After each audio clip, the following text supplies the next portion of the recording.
السلام علیکم جی، یہ وعلیکم السلام۔ معدے کی تکلیف تھی، 10ویں روزے سے میری تکلیف بہت ہوئی تھی۔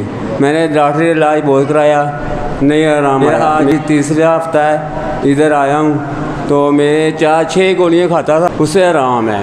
یہاں پہ آیا ہوں، یہاں پہ دم وغیرہ کرایا میں نے، بہت بڑا فرق پڑا مجھے۔ اچھا، یہ مسئلہ آپ کو کتنی دیر سے تھا؟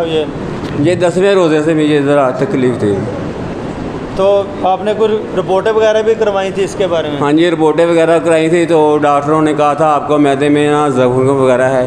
یہ بتائیں ہمارے دل کا، ہمارا ایمان مضبوط کرنے کے لیے کہ جب بابا جی سے آپ نے پہلا دم کرایا اس کی کتنی دیر بعد آپ کو سکون ہوا تھا؟ ماشاءاللہ اس کو 1 ہفتے بعد نا آرام آنا شروع ہو گیا تھا میرے کو۔ تو میں ورد کرتا تھا، یہ درود شریف پڑھتا تھا، انہوں نے بتایا درود شریف پڑھنا ہے، دفعہ درود شریف پڑھتا تھا۔ ماشاءاللہ ماشاءاللہ۔ تو معدے میں تکلیف کیا ہوتی تھی آپ کو؟ درد تھی، جلن تھی، کوئی خون آتا تھا، تکلیف کیا تھی معدے میں؟ معدے میں صرف یہ تکلیف تھی، بہت زیادہ درد ہوتا تھا، میرے نہ لیٹا جاتا تھا نہ بیٹھا جاتا تھا، نہ چلا جا سکتا تھا۔ اب میں ماشاءاللہ سے اس سے ٹھیک ہوں بالکل۔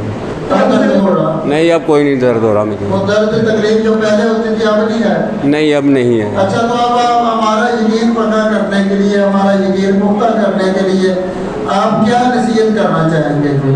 میں یہ نصیحت کرنا چاہتا ہوں، ڈاکٹر کی بہت زیادہ فیس ہوتی ہے، یہاں پر آئیں، دم کرائیں بابا جی سے، اور انشاءاللہ تعالیٰ یہاں سے درود شریف پڑھو اور آرام آئے گا آپ کو انشاءاللہ تو انشاءاللہ۔ آپ جو پہلے آئے تھے ہاں جی، درود شریف پڑھ رہا ہوں میں جب بھی۔ ادھر آنے سے پہلے آپ نے یہ صحیح بتانا ہے کہ پہلے کتنا پڑھ رہے تھے اور اب کتنا پڑھ رہے تھے؟ اسے پار پڑھنے کا بھی کوئی فرق آیا ہے؟ نہیں، پہلے تو کچھ نہیں پڑھ رہا تھا، بس نماز پڑھتا تھا اور کچھ بھی نہیں پڑھتا تھا۔ درود شریف ادھر آ کے میں نے شروع کیا، درود شریف پڑھتا تھا رات کو دن کا۔ یہ پہلے درود نہیں پڑھتے تھے، آپ پڑھنے لگ گئے ہیں؟ ہاں جی، پہلے نہیں پڑھ رہا۔ یہ اصل منافع